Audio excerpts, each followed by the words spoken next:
अब मैं आपको बतलाना चाहूँगा कि कैसे ध्यान लगाने से आप जीते जी मर जाएंगे। आप जीते भी रहेंगे और मर भी जाएंगे। जब चाहें तब आप जीवित हो जाएंगे, जब चाहेंगे तब आप मर जाएंगे। जैसे तैसे आंख बंद करने से ज्यादा काम नहीं बनेगा। अभी हम आप लोग एक जगह पर बैठे हुए हैं, मेरी बातों को सुन रहे हैं। अभी आप लोगों का श्वास 1 मिनट में 12 बार चल रहा है। जितने लोग बैठे हैं सबका श्वास 1 मिनट में 12 बार चल रहा है। बैठत 12।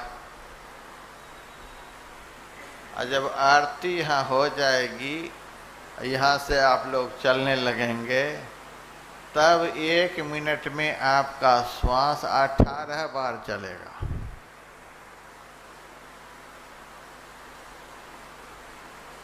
जब खा पी करके सो जाएंगे तो सो जाने पर 1 मिनट में 30 बार श्वास चलता है। इसीलिए जो ज्यादा सोएगा वो जल्दी मरेगा।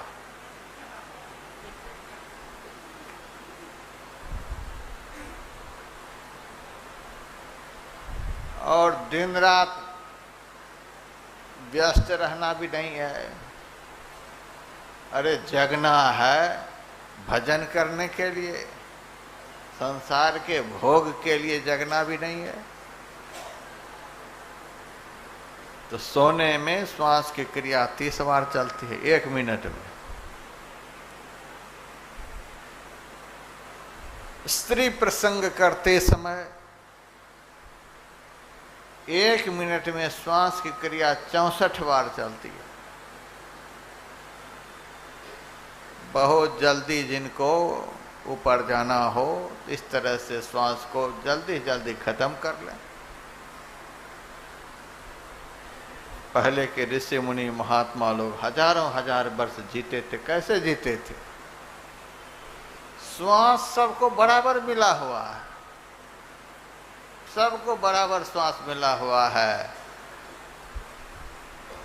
एक ही आदमी, एक ही घर है, उस घर में 10 लोग रहते हैं और 10 लोगों के पास 100-100 रुपये रख दिए गए हैं, ये लो इससे खाना पीना। कोई आदमी उस 100 रुपये से बड़ा हिसाब किताब से जीता है। 2 रोटी खा लेता, उसमें थोड़ा सा नमक लेकर के खा लेता है, तो 100 रुपये ज़्यादा दिन में खर्च होंगे। कोई आदमी सोचता है 100 रुपये मिल गए हैं, चलो 5 स्टार होटल में आज ऐसे फ्री का मिला हुआ है तो होटल में खा लेते हैं। एक ही दिन में 100 रुपये खत्म। कोई चावल दाल सब्जी 2-3 प्रकार खाएंगे तो 4-5 दिन में खत्म हो जाएंगे। तो जो जितना हिफाजत से रुपए को खर्च करते हैं उनका रुपया उतना ही दिन चलता है। मिला तो सबको 100-100 ही, लेकिन कोई हिफाजत से खा रहा है, ज़्यादा दिनों तक उस रुपये को ले जा रहा है। उसी तरह से सबको बराबर आयु भगवान ने दी है, सबकी आयु बराबर है, लेकिन कोई योग में, कोई भोग में, कोई रोग में, कोई सो करके, कोई गप लगा करके जैसे तैसे अपनी आयु को खत्म कर लेता है। आयु सबका बराबर है। बैठत 12 चलत 18 सोबत पूरे 30 मैथुन में 64 चले कब भजियो जगदीश। अभी आप लोगों का श्वास 1 मिनट में 12 बार चल रहा है। लोग कहते हैं सत्संग में जाने से क्या होता है, सत्संग में बैठने से क्या होता है, ध्यान करने से क्या होता है।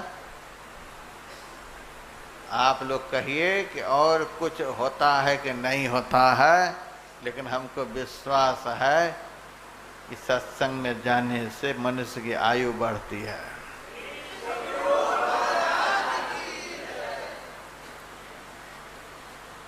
बारह बार 1 मिनट में, और निकलिए यहाँ से, फिर पता चल जाएगा सीधे 1.5 गुना हो जाएगा 18।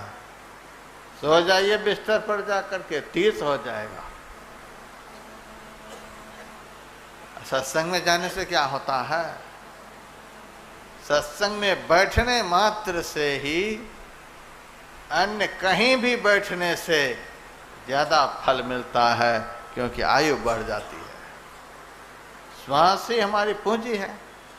लोग कहते हैं ध्यान करने से क्या होता है? सत्संग में बैठने से जितना होता है उससे ज्यादा ध्यान में बैठने से होता है। जाप करने से क्या हो जाता है? बहुत कुछ होता है जाप करने से। अब मैं बता रहा हूं, मरने के लिए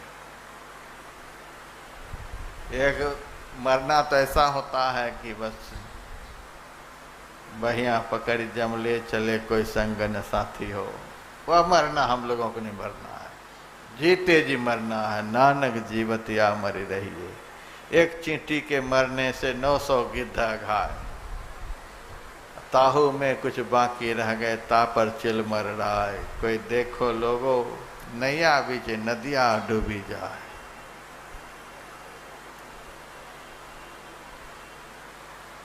अब आप लोग ध्यान की बात सुनिए। समतल जगह पर बैठिए। जिस आसन में बैठने के लिए गुरु महाराज ने बतलाया उस आसन पर बैठिए। जिस तरह से बैठने के लिए बतलाया उस तरह से बैठिए। मैंने आप लोगों को बताया था, शरीर सुई की तरह सीधा होना चाहिए। सत्संग में तो जैसे तैसे बैठने से भी काम चल जाएगा, लेकिन ध्यान में जैसे तैसे बैठने से काम नहीं चलेगा। हमारे गुरु महाराज ने साफ साफ लिख दिया है, धरगर मस्तक सीध साध आसन आसीना, बैठ के चखमुख मून इष्ट मानस जप ध्याना। शरीर मस्तक गर्दन बिल्कुल सीधा होना चाहिए। सुबह में टहलने के लिए गया हुआ था तो 2-3 बुढ़िया रास्ते में मिली। वो ध्यान शिविर में भाग ले रखी। ध्यान क्या करेगी?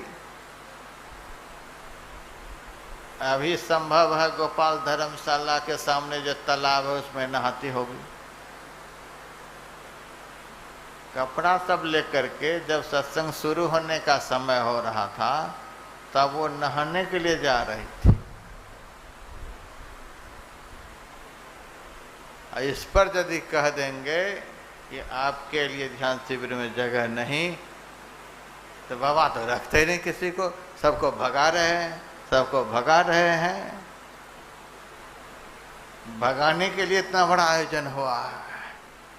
अपनी कमी को आदमी देखता नहीं और बाबा भगा रहे हैं सबको। ध्यान का अनुष्ठान हो रहा है, सत्संग का अनुष्ठान हो रहा है और बाबा भगा रहे हैं। उसमें भाग लेते नहीं या कहेंगे जाने के लिए तो बाबा भगा रहे हैं। ऐसे को रख करके क्या करेंगे? शरीर मैंने देखा कि कछुआ की पीठ की तरह 80-85 साल की उम्र होगी, वो आई हुई है। अब उनको हम कैसे कहें कि सुई की तरह सीधा होकर के बैठो? वह तो जमदूत के मुकदर से ही सीधी होगी,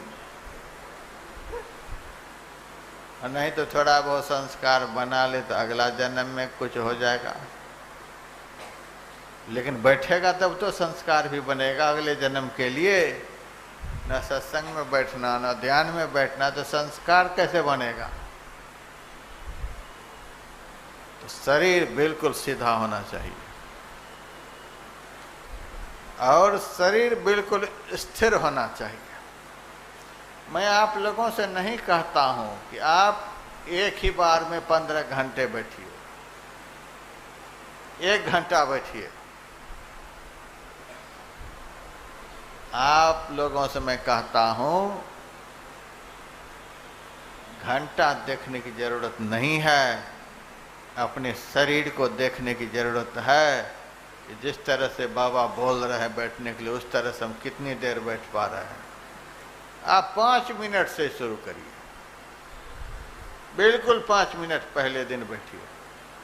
शरीर सुई की तरह सीधा हो और पत्थर की तरह स्थिर हो, इस तरह से 5 मिनट बैठिए। 2-3 दिनों तक बैठ करके अभ्यास को फिर बढ़ाइए।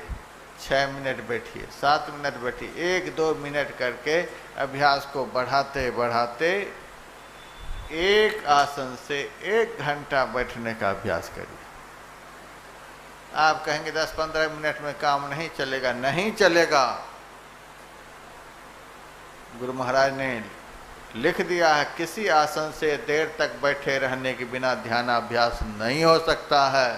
4था भाग में लिखा हुआ है। आप कहेंगे नहीं होगा, नहीं होगा। यदि होता है तो कोई देख ले। जो करता है उनको पता चलता है कि हम लोगों का मन जो है सुदर्शन चक्र के समान कहाँ कहाँ जाता है।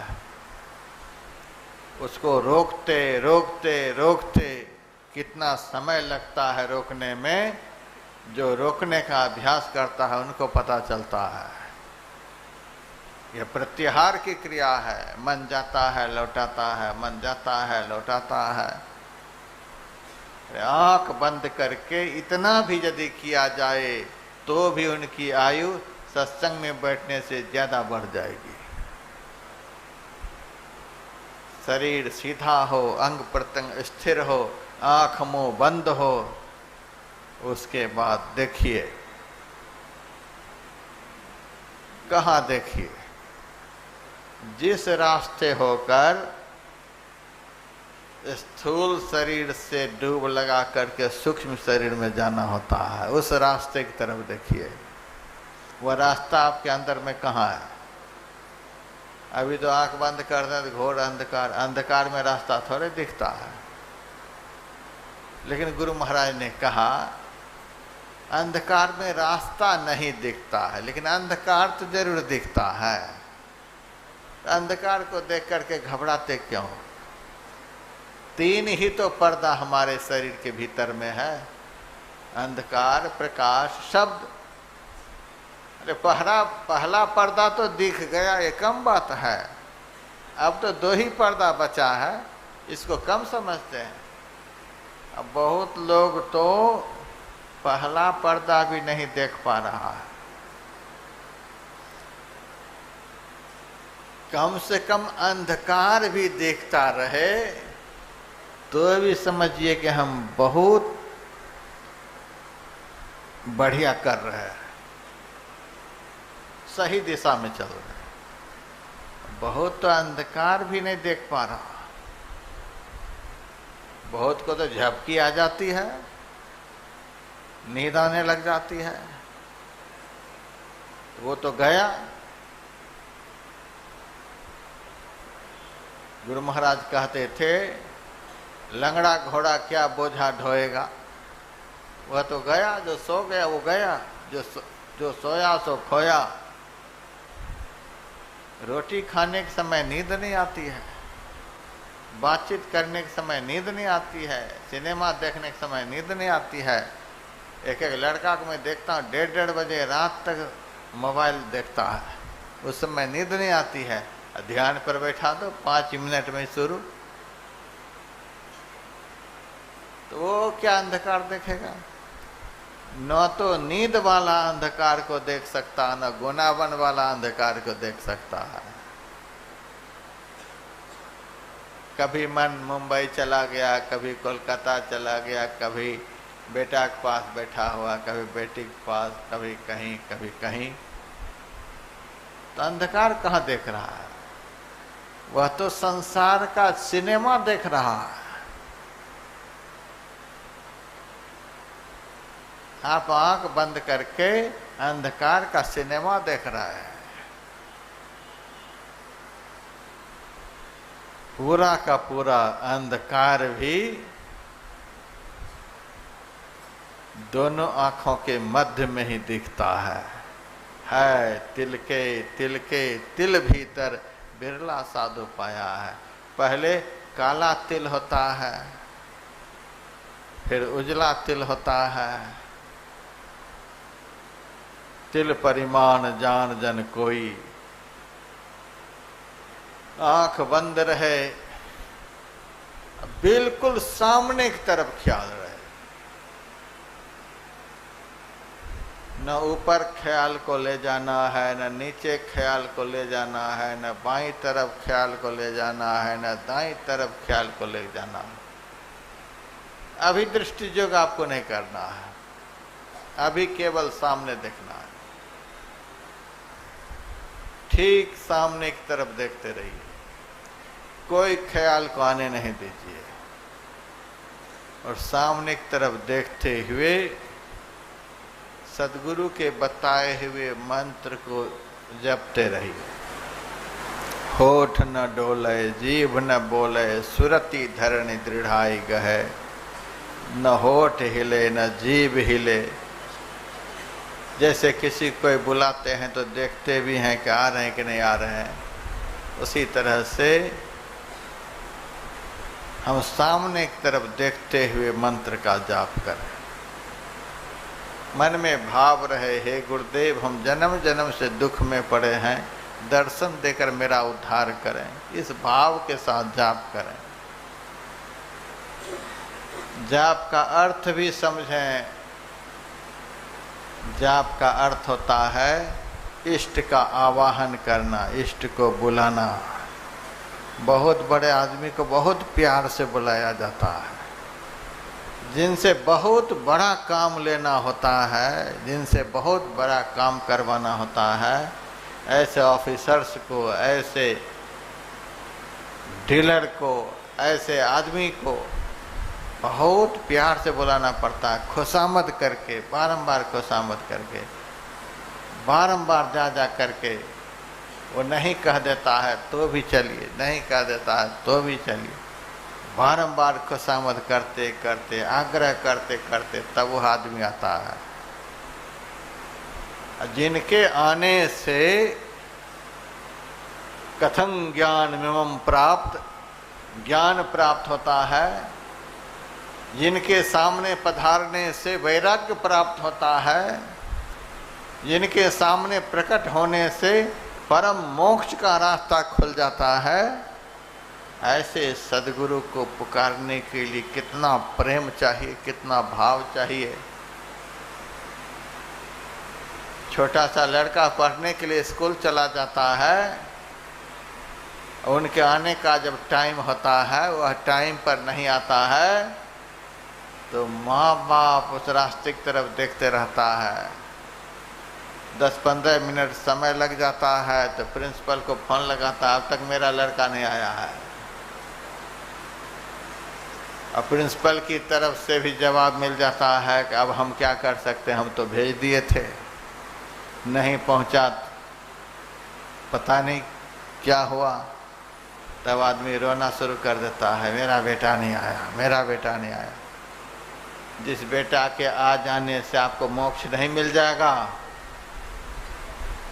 ज्ञान प्राप्त नहीं हो जाएगा, वैराग्य प्राप्त नहीं हो जाएगा, संसार का सारा सुख नहीं प्राप्त हो जाएगा, दुनिया में किसी के आने से ऐसा कुछ नहीं हो जाएगा, उनके लिए तो कितना आप रोते हैं, धोते हैं, क्या क्या करते हैं। जिनके सामने होते ही दर्शन उनके उर्माहि करें बड़भागी, तिनके तरने की नाव किनारे लागी।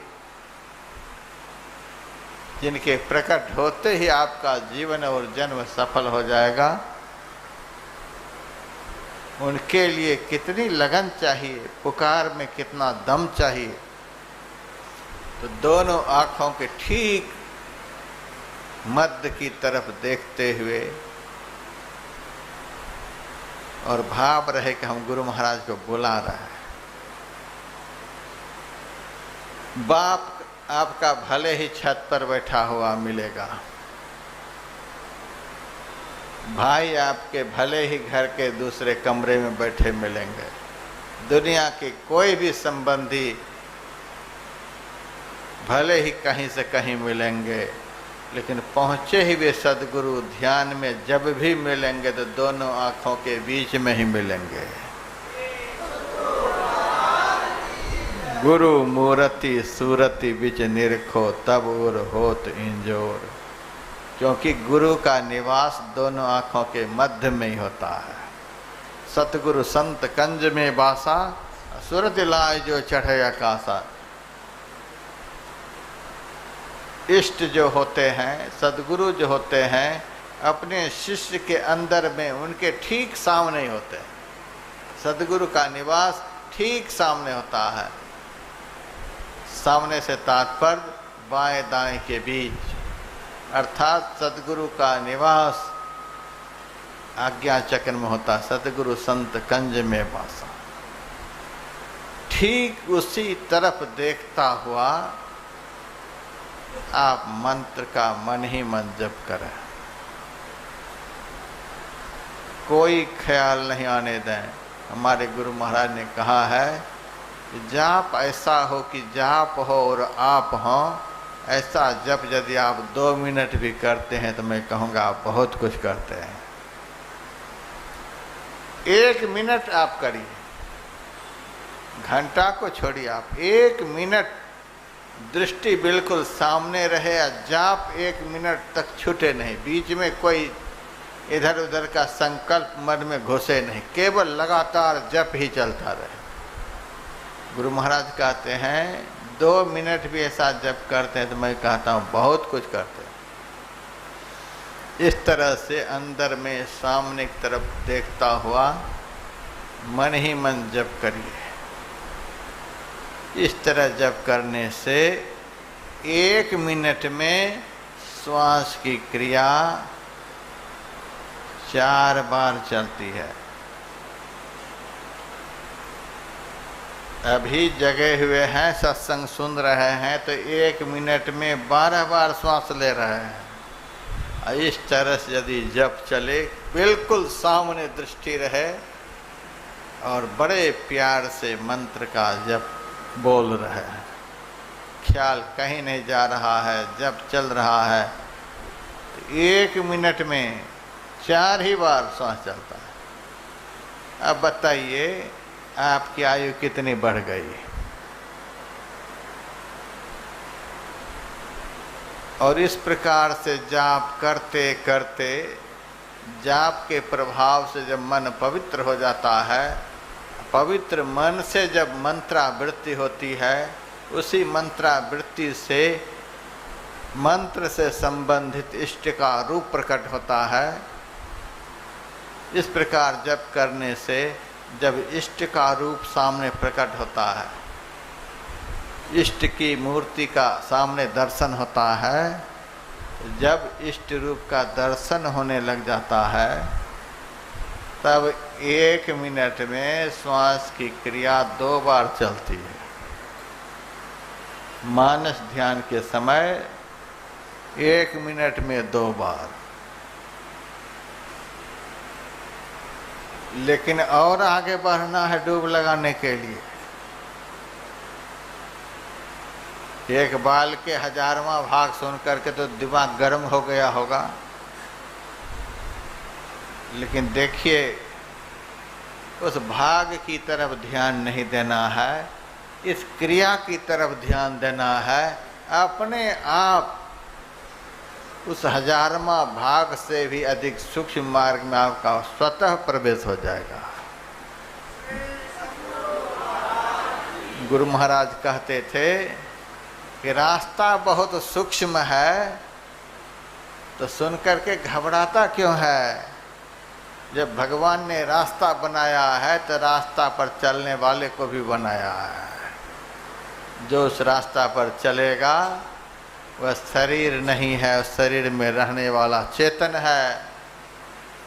वह रास्ता चेतन का है, तो उस रास्ते पर चलने वाला जो यह जीव है वह परम चेतन है। रास्ता जितना सूक्ष्म होता है, चलने वाला उससे भी अधिक सूक्ष्म होता है। लेकिन हम संसार के नाम रूपों में फंस करके इतने विशाल हो गए हाथी की तरह, वह रास्ता हमें बड़ा भयंकर मालूम पड़ता है। इस तरह से अंतर्मुखी क्रिया के द्वारा आप अपने को सूक्ष्म बना लेंगे। इष्ट के संपूर्ण रूप का जब अंतर में दर्शन होने लग जाता है, तब 1 मिनट में श्वास की क्रिया 2 बार चलती है। लेकिन इतने से संतोष नहीं करना है, इतने से ही डूब नहीं लग जाएगी। संपूर्ण रूप का दर्शन कुछ देर तक करिए। जब संपूर्ण रूप से ख्याल और किसी रूप की तरफ नहीं जाए, तब धीरे धीरे पूरा रूप से मन को एकाग्र करते करते चेहरा पर ले आइए, मुखारविंद पर ले आइए। केवल चेहरा ही नजर आया, हाथ पैर की तरफ ध्यान नहीं जाए। बहुत अभ्यास करना पड़ेगा। एक 3.5 हाथ का आदमी सामने खड़ा हो तो पहले तो उनका 3.5 हाथ का शरीर ही दिखता है, लेकिन उस शरीर का सबसे ज़्यादा आकर्षक अंग मुखारविंद होता है। शरीर का जो अन्य भाग है, उस भाग से ख्याल स्वतः धीरे धीरे सिमटने लग जाता है। मुखारविंद की तरफ ख्याल बढ़ने लग जाता है। संपूर्ण शरीर से ख्याल को हटाता हुआ मुखारविंद पर ले जाइए। मुखारविंद से भी ख्याल जरा भी इधर उधर नहीं जाए। कठिन क्रिया है। 3.5 हाथ का शरीर सामने खड़ा हो, अब मुखारविंद के अलावा हाथ पैर कुछ भी नहीं दिखलाई पड़े, कठिन क्रिया है। लेकिन करते करते हो जाता है। बाहर में भी हो जाएगा। कोई आदमी के सामने खड़ा करिए, धीरे धीरे मुखारविंद की तरफ ध्यान आपका चला जाएगा, हाथ पैर की तरफ से ख्याल धीरे धीरे सिमट जाएगा। उसी तरह से अंदर में भी होता है, करने वाला कर लेता है। मुखारविंद की तरफ देखिए, देखते देखते मुखारविंद सामने आ जाएगा। अब हाथ पैर नजर नहीं आएगा। जब संपूर्ण शरीर से ख्याल हटकर केवल मुखारविंद सामने रह जाता है, तब 1 मिनट में 1 ही बार श्वास चलता है। आप लोग कहेंगे, आप ध्यान करते समय घड़ी देखते थे क्या? तर्क वितर्क करने वाले बहुत हो जाते हैं। साधु के मुंह से जो वचन निकले समझ लेना चाहिए वो घड़ी देख करके ही बोल रहे हैं। ऐसा धर्म ग्रंथों में वर्णन हुआ है। मैंने बहुत सारे धर्म ग्रंथों को देखने का प्रयास किया है, वह मैं प्रयास किया हुआ आपको फ्री में सुना रहा हूँ। विश्वास है इन बातों पर तो करने में लग जाइए। तर्क वितर्क में रह जाइएगा तो कुछ हाथ नहीं लगेगा। ये कहाँ से बोल रहे हैं? ऐसा तो मैंने कभी सुना ही नहीं था। सब बात एक ही आदमी आपको सुना देगा क्या? कुछ मेरे लिए भी तो रहेगा। 1 मिनट में 1 ही बार श्वास की क्रिया चलती है। अब मुखारविंद से भी ख्याल को समेटिए, दोनों आँखों के बीच की तरफ ले जाइए। आधा ऊर्ध्व बाएं दाएं पिछ पांचों त्याग, षष्ठ बीचों बीच एक निशान दृष्टि से लाग। उसी मुखारविंद के दोनों आँखों के मध्य की तरफ देखिए। दोनों आँखों के मध्य में न आँख है, न नाक है, न कान है, कोई अंग प्रत्यंग नहीं है। रूप भी है और रूप नहीं भी है। ऐसा वह रूप है। ऐसा कौन रूप होगा जिस रूप में कि आँख नहीं हो, कान नहीं हो, नाक नहीं हो। जहाँ ये सब कुछ नहीं हो, वह रूप होते हुए भी अरूप है। यही बिंदु ध्यान है, जिसका स्थान है, परिमाण नहीं है। वहाँ कोई अंग प्रत्यंग आकृति है ही नहीं, दोनों आँखों का मध्य। इस स्थान को हम देख सकते हैं लेकिन छू करके नहीं बतला सकते। अजब अनार दो बहिष्ठ के द्वार पर लखे दुर्वेश कोई फकीर प्यारा, ऐनी के अधर दो चश्म के बीच में खसम को खोज जहाँ झलक तारा। उसी बीच फक्त खुद खुदा का तख्त है, शिष्ट से देख जहाँ भिष्ट सारा। खुद खुदा का तख्त है, परम प्रभु परमात्मा का अणुरणीयान रूप वहीं प्रकट होता है, वहीं से वह रूप प्रकट होता है। वह भी परमात्मा का ही रूप है।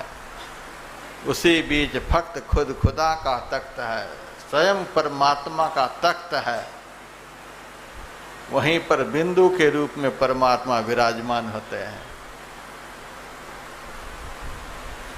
तो ऐनी के अधर दो चश्म के बीच में, दोनों आँखों के मध्य में, जैसे सुई के छिद्र में धागा घुसाते समय आप लोग देखते होंगे, उसी तरह से वहाँ देखना है। आँख पर जोर लगाने की जरूरत नहीं है, डीम पुतली को इधर उधर करने की जरूरत नहीं है।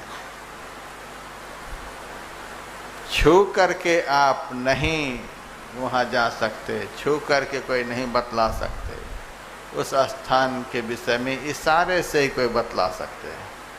एक 10 फुट का डंडा है और आपसे कोई पूछे कि इस डंडा का बीच कहाँ है बताओ, क्या बताएंगे? ज़्यादा से ज़्यादा यही बताएंगे जहाँ से 5-5 फुट का विभाग हुआ है वहीं डंडा का बीच होगा। फिर कोई कहे छू करके बताओ वो बीच कहाँ है, तो जैसे छुएंगे तो अंगुली से कुछ स्थान तो जरूर दबेगा, तो 5 फुट में कम हो जाएगा। छूने पर स्थान घिरेगा और ठीक ठीक चिन्ह नहीं बनेगा। इसीलिए बीच का जो स्थान है वह केवल देखा जाता है, छू करके नहीं बतलाया जाता है। छूने पर कम हो जाएगा, जितना भाग दबेगा वो कम हो जाएगा। तो शिष्ट से देख, शिष्ट कहते हैं इशारा को, इशारा है संतों का। दो नैन बीचो बीच सन्मुख एक टक देखत रहो, सिमटी निगाह से देखते रहे। देखते देखते जब सारा भाव, सारा संकल्प, सारा चिंतन मन से हट जाएगा, वैसे ही आप ही वह बिंद झलके। दृष्टि की धारें जैसे आपस में मिलेंगी वैसे ही प्रकाश में चिन्ह प्रकट होगा। उस चिन्ह के प्रकट होते ही द्वादशांगुल पर्यन्ते नासाग्रे विमलेम्बरे संविदृशि प्रसामन्त्यं प्राणस्पंदो निरुद्धते। दोनों आँखों के मध्य में देखते देखते जैसे चिन्ह प्रकट होगा वैसे श्वास की क्रिया बंद। अब 1 मिनट में एक बार भी नहीं। जब तक वहाँ आप अपने को ठहरा कर रखेंगे तब तक श्वास चलेगा ही नहीं। आप मर गए? नहीं। जैसे प्रकाश दिखा कि आप स्थूल से सूक्ष्म में चले गए, यही डूब लगाना हुआ। स्थूल देह से डूब लगा करके सूक्ष्म देह में चले गए, अंधकार से प्रकाश में चले गए। अब प्रकाश दिखने लगा। अब एक बार भी श्वास की क्रिया नहीं चल रही। आप मर भी गए, श्वास की क्रिया नहीं चल रही तो मर गए।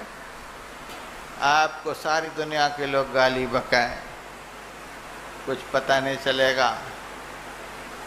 3 दिन से भोजन नहीं किए हैं तो भी उस समय पता नहीं चलेगा, 2 दिन से पानी नहीं पिए हैं कुछ पता नहीं चलेगा, गर्मी ठंडी कुछ पता नहीं चलेगा।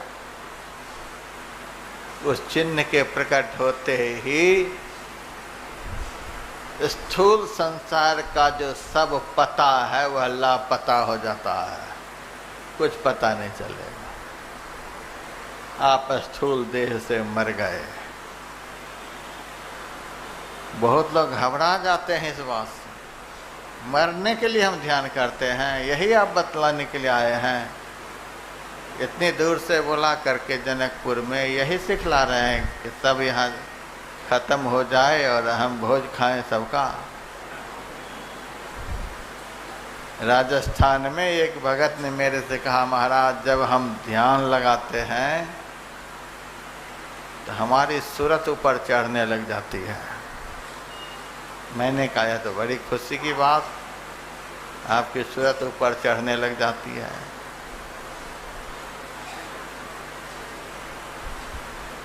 महाराज ये खुशी की बात है, जब सूरत चढ़ती है तो हमारा दम घुटने लग जाता है, लगता है कि सांस रुक जाएगी। मैंने कहा यह तो और खुशी की बात है, मेरे ऊपर बिगड़ गया, खुशी की बात है। हाँ यह बड़ी खुशी की बात है।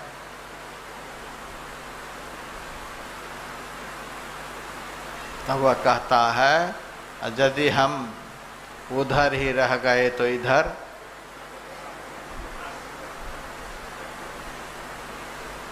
श्वास की क्रिया बंद हो गई और हम उधर ही चले गए, घर है परिवार है रोजगार इधर, फिर मैंने कहा यदि इधर का तुम्हारे दिल में टेंशन है तो उधर कभी जा भी नहीं सकेगा। उधर जाने के लिए तो इधर से एक बार हाथ धोना ही पड़ेगा। पहले संसार को छोड़ आवे तब बात पिया की पूछिए जी, तलवार दो मियान एक किस भांति सेवा में कीजिए जी। मीठे प्याले को दूर करो कटु प्रेम प्याला पीजिए जी। पलटू जब शीश उतारी धरे तब राह पिया के लीजिए जी।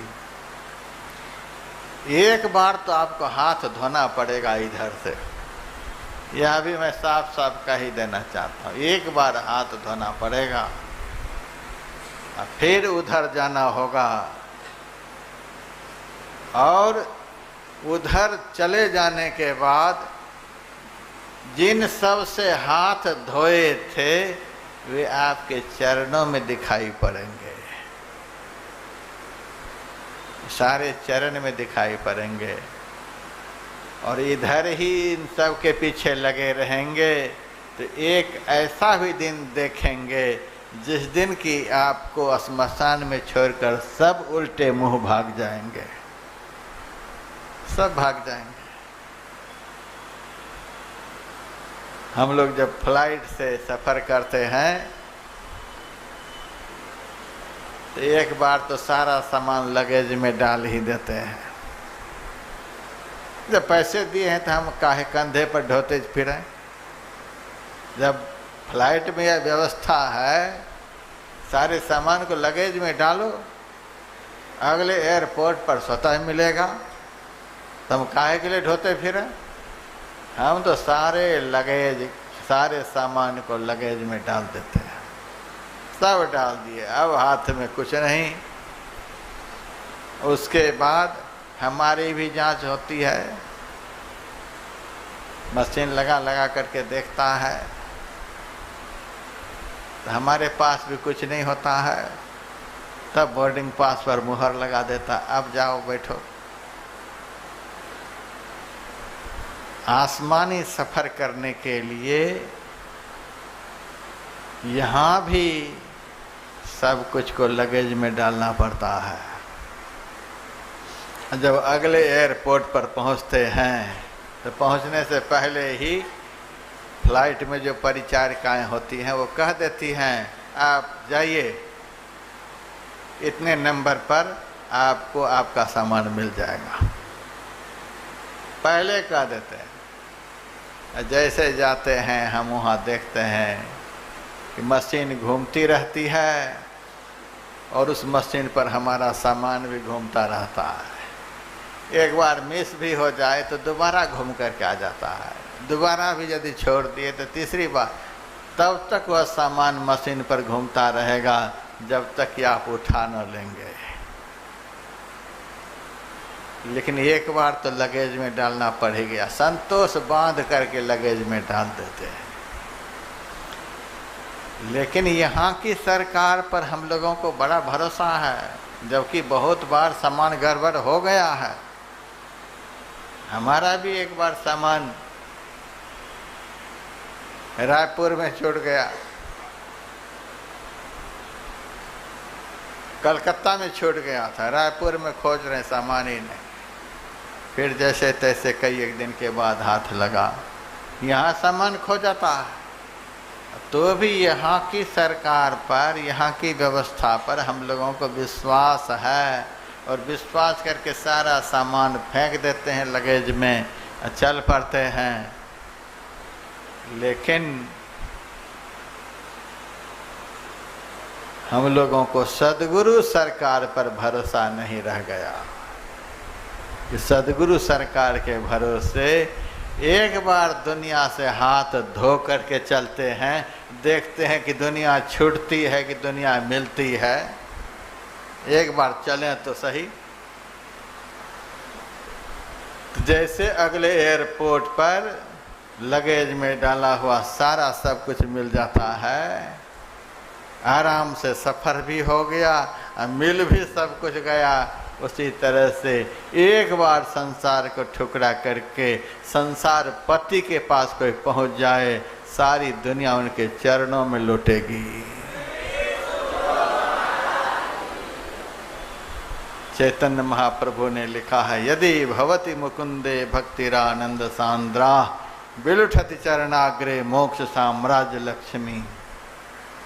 यदि भगवान के चरणारविंद में हमारा अनन्यतम प्रेम हुआ होता तो समग्र मोक्ष, सारी लक्ष्मी हमारे चरणों में लौटते रहते।